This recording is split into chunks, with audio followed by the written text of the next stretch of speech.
اعوذ باللہ من الشیطان الرجیم بسم اللہ الرحمن الرحیم فیہ آیات بینات مقام ابراہیم ومن دخلہ کان آمنا وللہ علی الناس حج البیت من استطاع الیہ سبیلا ومن کفر فإن اللہ غنی عن العالمین۔ اس میں واضح نشانیاں ہیں، مقام ابراہیم ہے، اور جو کوئی اس میں داخل ہوا مامون ہو گیا۔ جو لوگ اس گھر تک پہنچنے کی استطاعت رکھتے ہیں ان پر اللہ کے لیے اس گھر کا حج فرض ہے، اور جو کفر کرے تو اللہ دنیا والوں سے بے نیاز ہے۔ یہ سورہ آل عمران کی 97 نمبر کی آیت ہے۔ اس آیت میں اور اس سے پچھلی آیت میں بھی کعبے کی فضیلت اور اس کی خصوصیات اور اس میں اللہ تعالیٰ کی جو مختلف نشانیاں ہیں اس کا تذکرہ چل رہا تھا۔ اس سلسلے میں جو آج کے دور میں سائنٹسٹوں نے جو دریافت کیا تھا، جو ریشو گولڈن پوائنٹ ریشو کے نام سے وہ نکال کر اس پر رکھ کر جب پرکھا گیا، دیکھا گیا، تو کعبے کو بھی بالکل دنیا کے بیچوں بیچ پایا انہوں نے زمین کے۔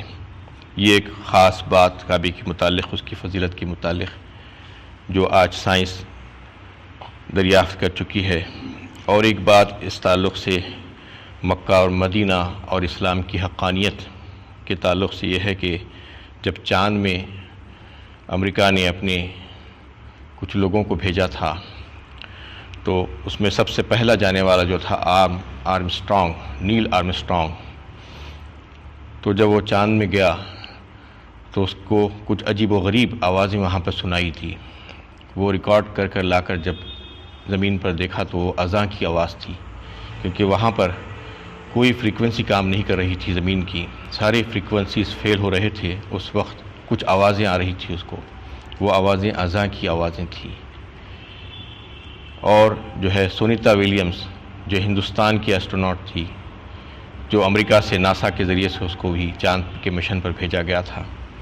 تو جا کر اوپر سے زمین کا مشاہدہ کی تو چاروں طرف اندھیرا دکھائی دے رہا تھا، اس کو بالکل ڈارکنس تھا، کوئی چیز نظر نہیں آتی تھی، صرف 2 پوائنٹس نظر آ رہے تھے۔ تو جو ہے پھر اس کو جو ہے تفصیل کے ساتھ جب اس نے دیکھا تو اس کو ٹیلیسکوپ کے ذریعے سے معلوم ہوا کہ وہ 2 پوائنٹس جو ہے وہ شہر مکہ اور شہر مدینہ ہیں،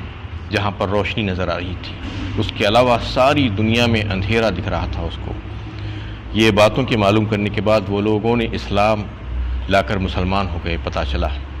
نیل آرمسٹرانگ بھی اور سونیتا ولیمز بھی اسلام لے کر آ گئے۔ تو یہ اسلام کی حقانیت ہے، کیونکہ یہ اللہ کی طرف سے بھیجا کا ہوا دین ہے اور جس میں کوئی شک و شبہ نہیں ہے۔ اور مکہ اور مدینہ جو ہے بڑے مقدس مقامات ہیں۔ مکہ میں اللہ تعالیٰ نے کعبۃ اللہ کو قیام فرمایا، اس کی وجہ سے اس کی فضیلت بے انتہا بڑھ گئی، اور مدینہ میں آپ صلی اللہ علیہ وسلم قیام پذیر ہیں، اس کی وجہ سے اس کی فضیلت ہے۔ تو اس آیت میں بھی جو ہے اللہ تعالیٰ نے جو نشانیوں کا تذکرہ کیا وہ بات کل ہو چکی تھی، اور ایک آیت کے آخری حصے میں یہ ہے کہ وَلِلَّهِ عَلَى النَّاسِ حِجُّ الْبَيْتِ مَنِ اسْتَطَاعَ إِلَيْهِ سَبِيلًا فرمایا۔ لوگوں کے لیے اللہ تعالیٰ نے اس گھر کا حج فرض کر دیا ہے، یعنی لازم کر دیا ہے اور واجب کر دیا ہے اس گھر کا فرض۔ کن لوگوں کے لیے؟ وَمَنْ كَفَرَ مَنِ اسْتَطَاعَ إِلَيْهِ سَبِيلًا، جو اس تک پہنچنے کی استطاعت اور قدرت رکھتے ہو، اس گھر تک پہنچنے کی استطاعت اور قدرت رکھتے ہو، ان کے لیے اللہ تعالیٰ نے فرض کیا ہے۔ حج اصل میں کسے کہتے ہیں؟ قصد اور ارادے کو۔ قصد اور ارادہ شریعت میں حج کے لیے جو بولا جاتا ہے وہ کچھ چیزوں کا مجموعہ ہے۔ ایک تو یہ ہے کہ الحج اشہر معلومات، حج کچھ معلوم مہینوں میں سے ہے، مقررہ مہینوں میں سے ہے، سال بھر نہیں، جس کا تفصیلی تذکرہ سورہ بقرہ میں اس سے پہلے جب حج کی آیتیں آ رہی تھی تو اس کے احکامات، اس کی فضیلت کے بارے میں بات جو ہے کی جا چکی ہے۔ تو حج جو ہے کچھ معلوم مہینوں میں ہے، کچھ مستقل مہینوں میں ہے، اس میں حج کیا جاتا ہے۔ تو اس کی تفصیل یہ ہے کہ کعبۃ اللہ کی زیارت اور بیت اللہ اور کعبے کا جو ہے طواف، اور صفا و مروہ کی سعی، اس کے بعد جو ہے وقوف عرفات اور مزدلفہ میں قیام، قربانی اور بال منڈوانا وغیرہ، یہ چند امور ہے جس کو شریعت میں حج کہا جاتا ہے۔ وہ مقررہ مہینوں میں جب حاجی احرام باندھ کر جاتا ہے تو وہ حج کی یہ مناسک ہیں۔ حج اصل میں ارادہ اور قصد کو کہتے ہیں۔ وَأَتِمُّ الْحَجَّ وَالْعُمْرَةَ لِلَّهِ فرمایا سورہ بقرہ دوسرے پارے میں اللہ تعالیٰ نے۔ حج اور عمرے کو تم اللہ تعالیٰ کے لیے اس کی تکمیل کرو، اس کو مکمل کرو۔ اور حج کے تعلق سے یہ ہے کہ یہ ارکان اسلام میں سے ایک رکن ہے، اور سب لوگ اس بات پر متفق ہیں کہ یہ فرض ہے عمر میں ایک مرتبہ لوگوں پر جو اس تک پہنچنے کی استطاعت رکھتے ہیں۔ اور اس میں اللہ تعالیٰ نے جو بات کو واضح کیا ہے من استطاع الیہ سبیلا میں، تو من استطاع الیہ سبیلا کا مطلب ہے کہ وتزودوا فرمایا تھا اس سے پہلے حج کی جب بات آ رہی تھی کہ اپنا زاد راہ ساتھ رکھ لو، اور اس میں من استطاع الیہ سبیلا تھوڑا سا اور واضح کر دیا، کھول کر بیان کر دیا۔ تو سب سے پہلی چیز تو ہے کہ زاد راہ مطلب یہ ہے کہ اپنا توشہ ساتھ میں رکھ لینا حج کو جاتے وقت۔ حج ایک لمبا سفر ہے، کوئی ایک دن دو دن کا سفر نہیں ہوتا ہے، بلکہ ایک مہینہ دو مہینے کا سفر ہوتا ہے۔ اس لیے اس کا خرچ، آنے جانے کا خرچ، کھانے پینے کا خرچ، وہاں پر رہنے کا خرچ، اور پھر وہاں پر رہنے کے دوران واپس ہونے تک اپنے اہل و عیال کے جو نفقے کی جو ذمہ داری ہے وہ ذمہ داریوں کو بھی یہاں پر رکھ کر جانا، یہ جو ہے توشہ ہے، تزودو ہے، زاد راہ ہے۔ اس کے علاوہ وہاں تک پہنچنے کی قدرت رکھنے میں یہ بھی شامل ہے کہ انسان صحت مند اور تندرست ہو، وہاں پر جانے کے قابل ہو، اس طرح کا بیمار نہ ہو کہ وہاں پر جا ہی نہ سکے، اور ایسا بھی نہ ہو کہ وہاں کی جو شدت ہے، جو عبادت جو ہے بڑی سخت عبادت ہے حج دیگر عبادتوں کے مقابلے میں، تو وہ تکالیف اور شدتوں کو برداشت کر سکے، اس قابل ہونا چاہیے۔ اور پھر راستہ محفوظ اور مامون ہونا چاہیے، یہ بھی جو ہے اس کی استطاعت میں آتا ہے کہ وہاں تک پہنچنے کی استطاعت اور قدرت میں یہ بھی شامل ہے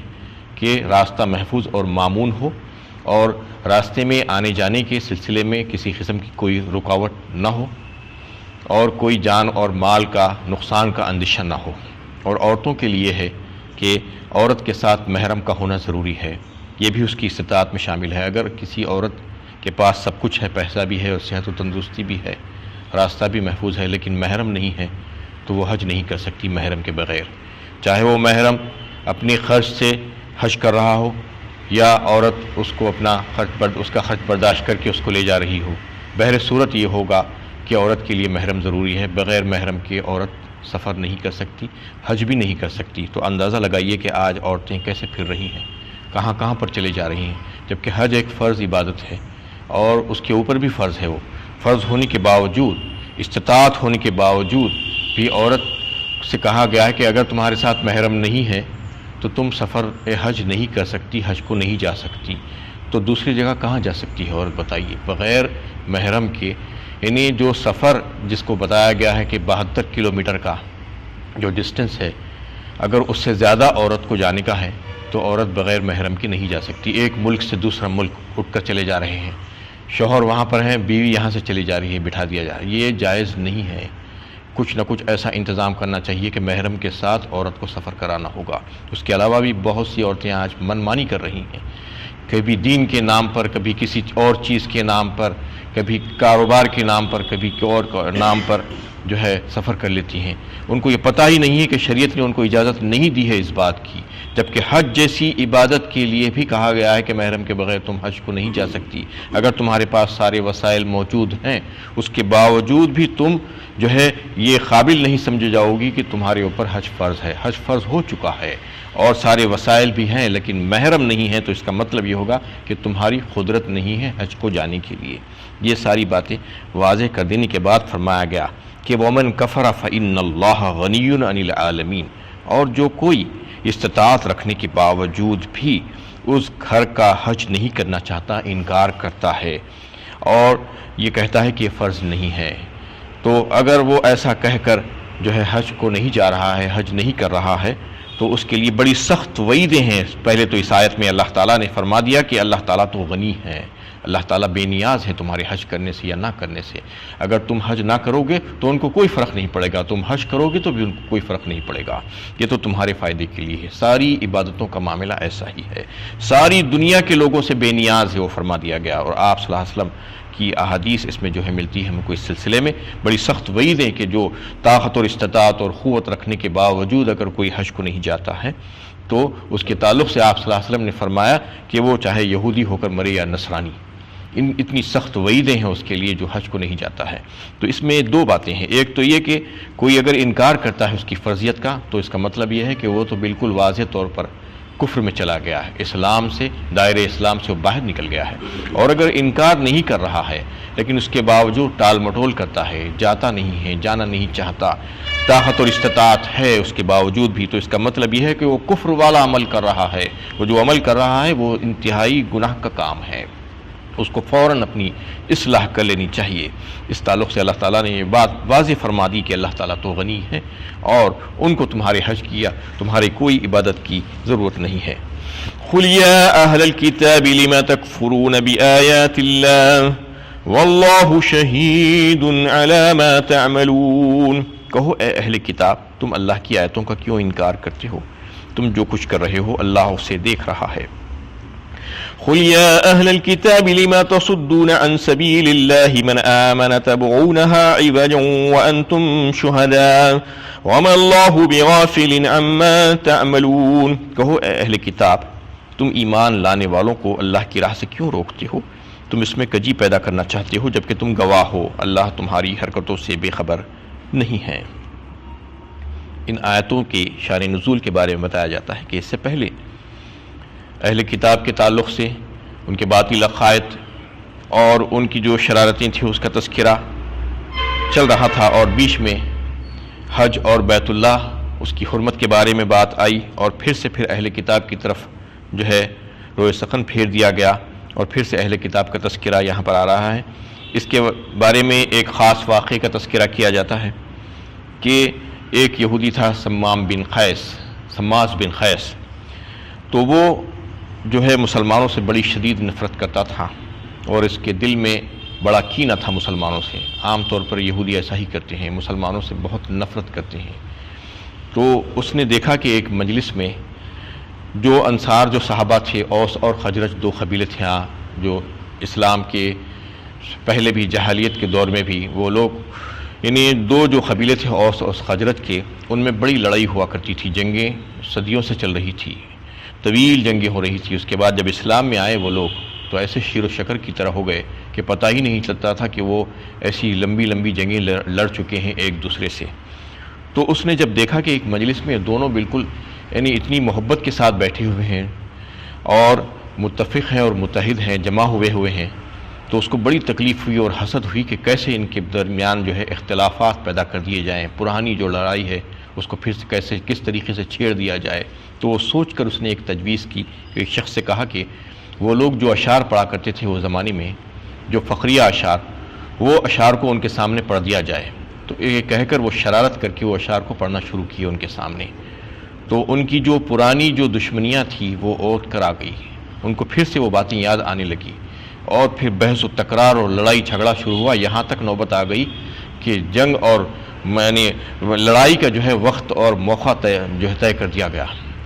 جیسے ہی یہ باتیں چل رہی تھیں، اللہ کے نبی صلی اللہ علیہ وسلم کو اس بات کی خبر ہوئی، آپ صلی اللہ علیہ وسلم فوراً تشریف لائے اور آ کر انہوں نے ان لوگوں سے کہا کہ یہ کیا جاہلیت ہے اور کیسا اندھیر ہے یہ کہ میرے ہوتے ہوئے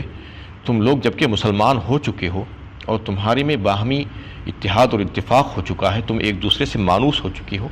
پھر بھی کیا تم پھر سے وہ جاہلیت کے دور میں پلٹ کر چلے جانا چاہتے ہو، وہ کفر میں چلے جانا چاہتے ہو؟ یہ تنبیہ آپ صلی اللہ علیہ وسلم نے بر وقت آ کر کی، تو وہ لوگوں کو پتہ چل گیا کہ واقعی میں یہ شیطان کی چال ہے، اور فوراً وہ لوگ گلے مل کر رونے لگے اور اللہ سے معافی مانگی اور توبہ کی۔ اس میں ان یہودیوں کی سازشوں کا تذکرہ اللہ تعالیٰ ان آیتوں میں کر رہے ہیں کہ یہ پوچھا جا رہا ہے کہ اے اہل کتاب تم کفر کیوں کرتے ہو اللہ کی آیات کے ساتھ، اللہ کے احکامات اور جو قرآن کریم جو بھیجا گیا ہے اس کے بارے میں تم جانتے ہو، واللہ شہید علی ما تعملون، اور تم کو یہ بات معلوم ہے کہ اللہ تعالیٰ اس بات کو جانتے ہیں، تم جو کچھ بھی کر رہے ہو، تم جو شرارتیں کر رہے ہو، اس کے بارے میں بھی اللہ تعالیٰ تم سے واقف ہے۔ اور کیا تم کو اللہ تعالیٰ سے خوف نہیں آتا؟ یہ ان کے اوپر لعنت کی گئی کہ تم ایسے کام کیوں کر رہے ہو جبکہ تم کو پتہ ہے، تم کفر کیوں کرتے ہو۔ قل یا اہل الکتاب لما تصدون عن سبیل اللہ، اور پھر سے اور ایک سوال ان سے یہ کیا گیا کہ تم لوگ یعنی اسلام کی حقانیت کو، اس کی سچائی کو سمجھ لینے کے باوجود بھی نہ کہ خود مسلمان ہو جاتے، اسلام لے کر آتے، بلکہ جو مسلمان ہو چکے ہیں ان کی راہ میں روڑے اٹکانے کی کوشش کرتے ہو، ان کے درمیان کجی نکالتے ہو، اور ان کو کچھ نہ کچھ اس طریقے سے غلط فہمیوں میں ڈال کر ان کو راہ حق سے دور ہٹانا چاہ رہے ہو، ان کو گمراہ کرنے کا تمہارا ارادہ ہے۔ من آمن تبغونہا عوجا وانتم شہداء، جبکہ تم اس بات کے قائل ہو کہ تم کو معلوم ہے کہ تم یہ جو کام کر رہے ہو وہ کام بالکل غلط ہے۔ وما اللہ بغافل عما تعملون، اور اللہ تعالیٰ اس کے بارے میں جو ہے جانتے ہیں، غافل نہیں ہے، تم کو یہ بات بھی پتہ ہے، اس کے باوجود تم یہ کام کر رہے ہو۔ یا ایہا الذین آمنوا ان تطیعوا فریقا من الذین اوتوا الکتاب یردوکم بعد ایمانکم کافرین، اے ایمان والو اگر تم اہل کتاب کے کسی گروہ کی بات مان لو گے تو وہ تمہیں ایمان لانے کے بعد کافر بنا دیں گے۔ وَكَيْفَ تَكْفُرُونَ وَأَنْتُمْ تُتْلَى عَلَيْكُمْ آيَاتُ اللَّهِ وَفِيكُمْ رَسُولُهُ وَمَنْ يَعْتَصِمْ بِاللَّهِ فَقَدْ هُدِيَ إِلَى صِرَاطٍ مُسْتَقِيمٍ، اور تم کس طرح کفر کرو گے جبکہ تمہیں اللہ کی آیات سنائی جا رہی ہے اور اس کا رسول تمہارے درمیان موجود ہے، اور جس نے اللہ کو مضبوط پکڑ لیا اسے صراط مستقیم کی ہدایت مل گئی، اور مزید ان کی تنبیہ کر دی گئی۔ اس کے بعد مسلمانوں سے کہا جا رہا ہے کہ اے ایمان والو تم اگر ان کی بات مانو گے، وہ اہل کتاب کی جو شریر لوگ ہیں، اگر ان کی ایک گروہ کی بات تم مان کر ان کے پیچھے چلنے کی کوشش کرو گے تو وہ تو تمہیں ایمان سے ہی خارج کروا دیں گے، ایمان سے پلٹا دیں گے، جبکہ تم کو یہ جاننا چاہیے کہ تم کیسے کفر کر سکتے ہو جبکہ تمہارے پاس اللہ کے رسول موجود ہیں تمہارے درمیان، اور تمہیں وہ احکامات سنا رہے ہیں، اللہ کی کتاب میں سے تم کو سنایا جا رہا ہے، تتلی علیکم آیات اللہ، اس کے باوجود تم ایسا کام نہیں کر سکتے اور تم کو ایسا نہیں کرنا چاہیے، بلکہ تم کو کیا کرنا چاہیے؟ وَمَن یعتصم باللہ، اللہ کو مضبوط پکڑ لینا چاہیے، اللہ تعالیٰ کے جو احکامات تمہارے سامنے موجود ہیں اس پر عمل کرنے کی کوشش کرنا چاہیے، اور جو کوئی ایسا کرے گا تو پھر یقیناً وہ راہ راست پا جائے گا۔ فقد ہدی الی صراط مستقیم، اور اس کے لیے خوشخبری ہوگی اور اس کے لیے وعدہ ہوگا اللہ تعالیٰ کی طرف سے کہ اس کے لیے ہدایت کے سارے راستے کھول دیے جائیں گے۔ وآخر دعوانا ان الحمد للہ رب العالمین۔